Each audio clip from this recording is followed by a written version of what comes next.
আবিদ হাসান রাব্বি বলেছেন, আল্লাহর ওয়ালি হব কি করে? আল্লাহর ওয়ালি হওয়ার জন্য খুব কঠিন কিছু করতে হবে না, তবে অত্যন্ত গুরুত্বপূর্ণ দুটো বিশেষণের অধিকারী হতে হবে।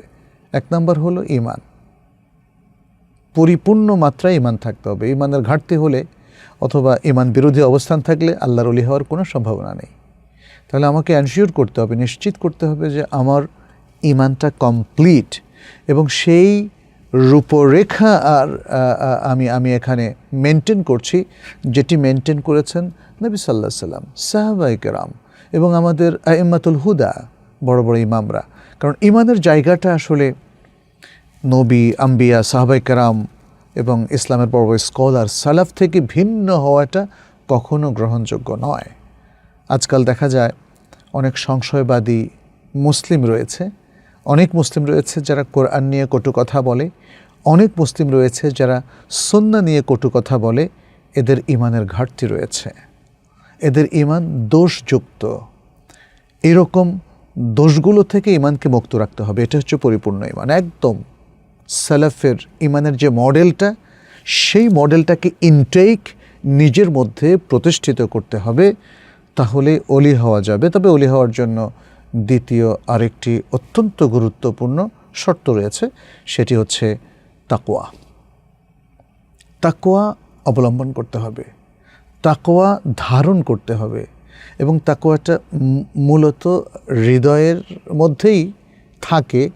হৃদয়ের তাকওয়াটাকে পোষণ করার পরে তাকওয়ার বাহ্যিক যে রূপ, সেটাকে এস্টাবলিশ করতে হবে।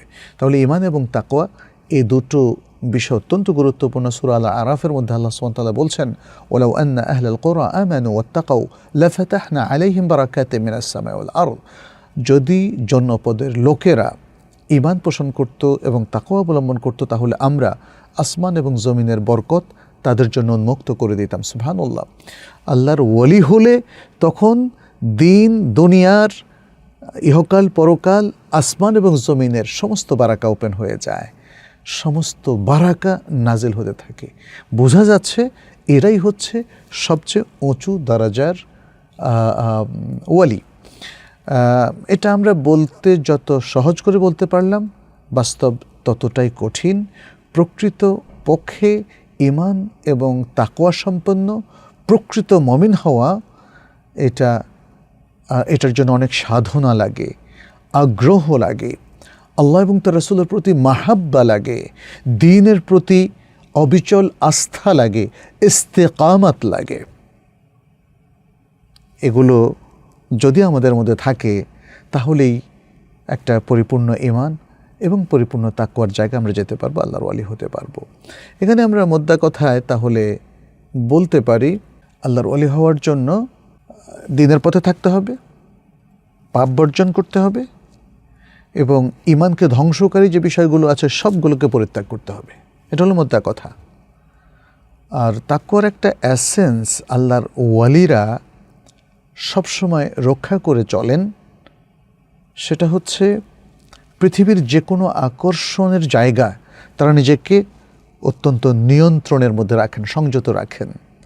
এর একটা উদাহরণ আমরা বুখারী মুসলিমের সে বিখ্যাত হাদিসটিতে পাই, যেখানে রাসূল সাল্লাল্লাহু আলাইহি সাল্লাম কিয়ামতের দিন আল্লাহর আরশের ছায়ায় আশ্রিত 7 ব্যক্তির কথা বলেছেন। তার মধ্যে এক ব্যক্তি হচ্ছে বলেছেন, ওয়ারাজুলুন দাআতহু ইমরাআতুন যাতি মানসাবিন ওয়া জামালিন ফাকালা ইন্নী আখাফুল্লাহ।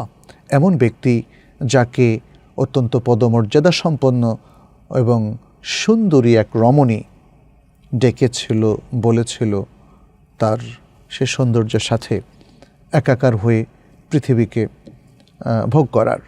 তখন সেই ভদ্রলোক এই আকর্ষণ থেকে নিজেকে মুক্ত রেখে বলেছিলেন, ইন্নী আখাফুল্লাহ, আমি আল্লাহকে ভয় করি, আমি আল্লাহকে ভয় করি।